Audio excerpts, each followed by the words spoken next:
Hi.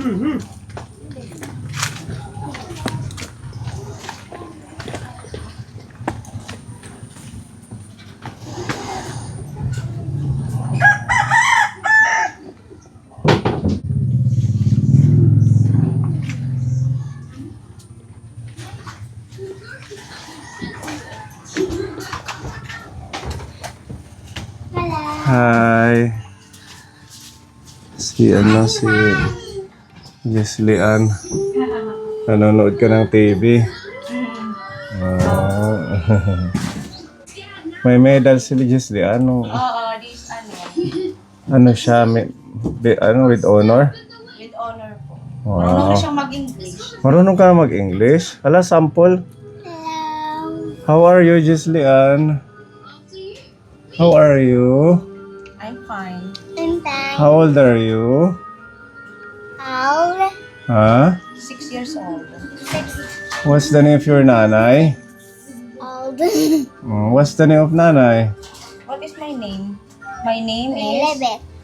And your daddy, your tatay. Waray. Nasaan si tatay? Patay. Oh. Tatay. Nasa heaven na si tatay. Ano?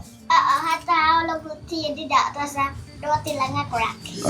Nandun na kay Papa Jesus. Magkasama na sila. Diba?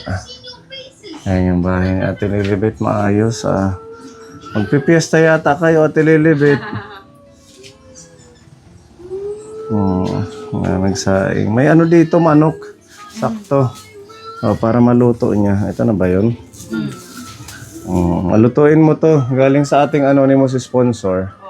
May dala kaming ayuda, bigas, groceries. Ayan. Tara dito para ibigay namin sa inyo. Pare pa kami kaan. Sakto yung pagpunta natin, tanghalian. Diyan ko kalan ice. Ha? Janice. Janice. Ito sana yung ulamin nyo. Opo. Ayan, meron manok. Bigay ng ating anonymous sponsor. Tapos, Ng manok. meron tayong mga pagkain dito.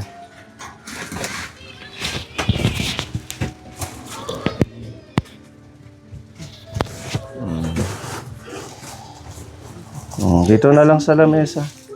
Ayan, meron tayong mga tinapay at Lilibet para sa inyo. Buti hindi ka umalis ngayon. Oo. Pang-snack. Nakaka-relieve ng pagod kasi yung mga amo ko mostly yung treat sa akin at sa family.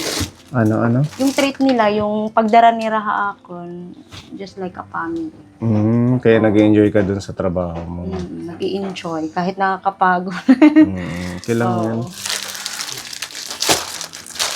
May gatas, may Milo. Madami ito. Energin. Ito, masarap to, Ate Lilibet. Spaghetti, pasta sauce. Pag halimbawa gusto ng anak mo, ni Lian. Oo. Jesly Ann. Jesly Ann na tayo yung aran. Opo, just lian yung po. Yan. Mga pagkain.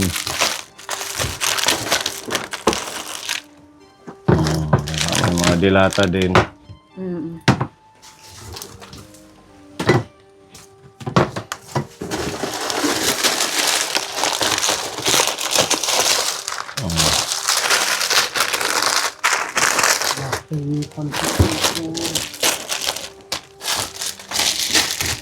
May asukal, may tuyo, may bigas. Asan yung bigas natin? Okay, lagyan na lang natin dito yung bigas. 10 kilo to, Ate Lilibet. Ay, salamat po. Ayan. Para kahit pa paano, may extra kayong pagkain. Opo. Salamat po sa inyo. Sa ating anonymous sponsor. Maraming salamat po sa anonymous sponsor po. Sa mga groceries na ibinigay niyo sa amin. Maraming salamat. God bless you po. So, kumusta ang buhay-buhay? Anong bukod dun sa pag-work mo? Kasi nung nawala si Amang, nag-accept ko na kasi yun naman talaga. At least, I do everything pahiya, ginbuhat ko nga tanan, pinaura ko hiya, ginataman ko hiya for almost 6 years na. Ilang buwan na ba? Nung Nag 1 year na? mag 1 year this coming August 7. August. Parang Yung kailan gusto lang. ko sana, magbibigay ako ng 150 para di ba sinasabi sa misa dyan sa simbahan? May mention ng pare. Oo, yung kanan mga Kaluluwa. napatay, di ba? Gusto ko sanang makasimba. Yun, tapos gusto ko sanang makapunta doon, makataon lang ng kandila. Doon sa puntod niya. Oo, Sa oras kahit- ba yun? Oo, kahit yun lang. Tapos sumimba muna kami dito, tapos tumaod ng kandila. Siguro okay na yun. Dinadasalan pa yun, di ba? Oo. Dinadasalan pa. Dito sa Oo, bahay. 9 before. Magpadasal ka na lang din. Ganun na lang. Si Gislian, kumusta naman siya? Okay lang. Naaasikaso mo pa ba yung kanyang pag-aaral, yung mga basic Nagkukulang needs niya? sa attention sa gabi, pero sa araw. Pero kapag gabi, gintututoran ko siya. Kasi sabi mo, late ka na nakaka-uwi. Oo. So, Binigyan ako ng mga books ng amo ko na maraming mga libro. Yun yung tinuturo ko sa kanya every night. Paano halimbawa yung buong araw? Ano yun? Everyday ka na punta? Iba-ibang bahay po. Oo, everyday ka wala dito? Opo. Monday to Monday, Lunes, Martes, Merkulis, Huwebes.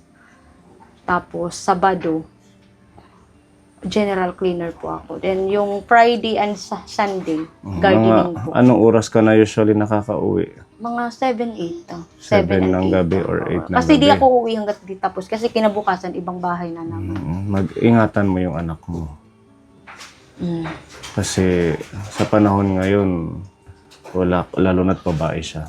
Naiiwan mo yan kung saan-saan babae kasi yan. Busy ka sa trabaho mo, kumikita ka, nililibang mo yung sarili mo. Yung anak mo, Wait. di ba? Napapabayaan. Bigyan mo. Bebe. Pili na. Yung sa akin, pupunta kami ng Sabati apartment. Doon na lang po ako mag-stay. Hindi mo alam kung napapakain siya ng tamang oras. Kasi hindi ka na rin makakapagluto ng gabi. Yung sa akin, doon kami mag-stay sa apartment. Oo, isama mo na lang. Kasi syempre walang masyadong... Sino ba ang pinag-iwanan mo? Tatay ko, wala ako siyang ibang pag-iwanan sa bata. Yun lang. Tapos doon, kapag nandun na kami, magtatanim ako ng mga halaman doon, tapos gulay. Yun na lang po yung anuhin ko. Para mas malapit lang siya sa akin. Mahirap talaga pag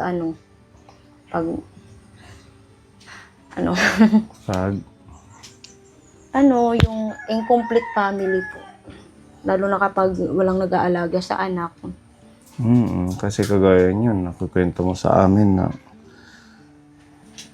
the whole day ka, whole week ka nandoon.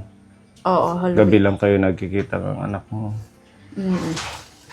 Hindi naman yun ako nag-iisip ng kung ano man, pero mas maganda na ikaw mismo nakikita mo yung anak mo, kung anong ginagawa, kung nasaan siya, na kaninong mga kamay, di ba? Kasi mahirap na magkatiwala ngayon sa panahon natin. Kumbaga, minsan may mapang-abuso, minsan naman hindi mo alam kung talaga bang okay siya.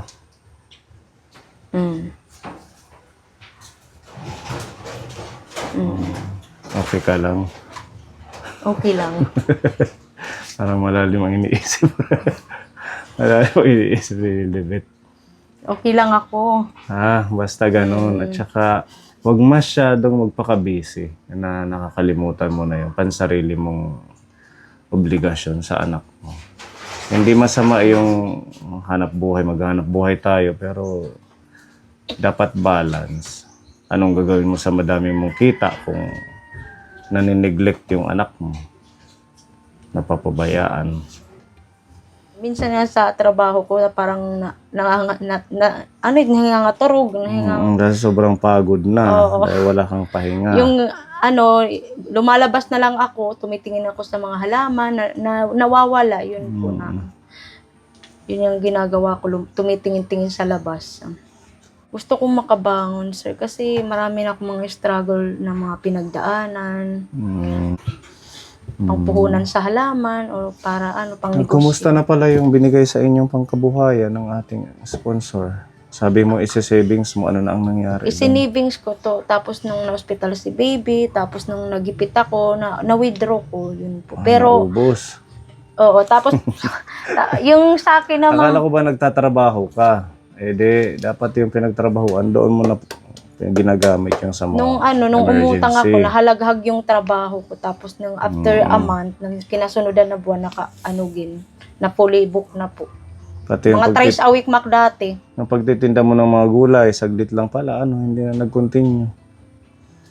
Yung Wala na. request ng mga boarders sa apartment, gusto nila na bumili sila ng luto na ulam. Marami kasing boarders doon. O yun nga, Doon na hindi lang mo po na ako. tinuloy.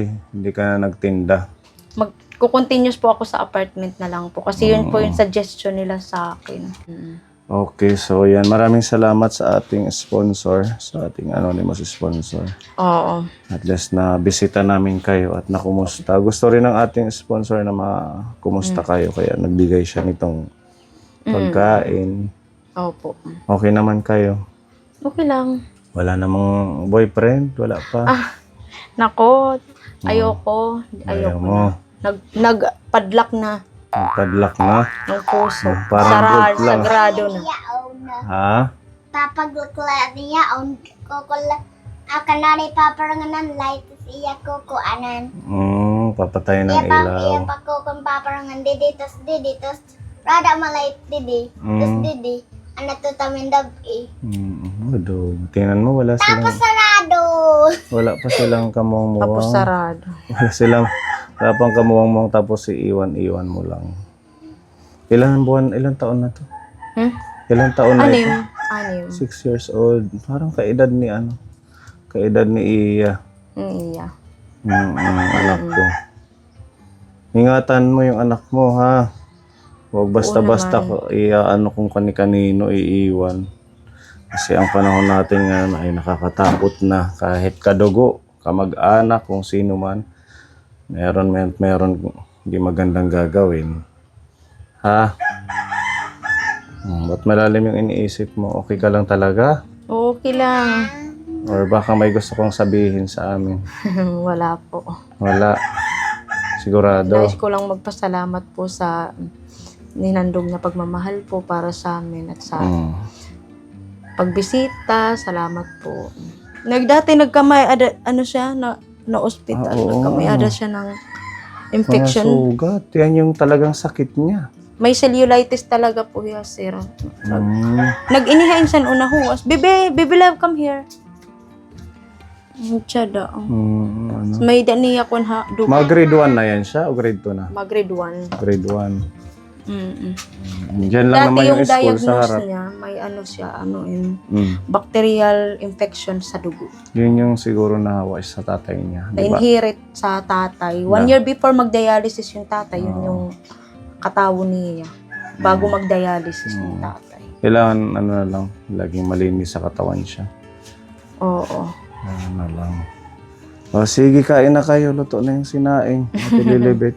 O sige ha, hindi na kayo magtatagal. Damo nga salamat, sir, pupuntahan ha. pa kami. Welcome. Dito Ingat siya. po kayo. God bless. Mamili! Ang ganda ni Mamili talaga naman, oh. Oh, blooming. Iba talaga pag maraming hukip. Oo.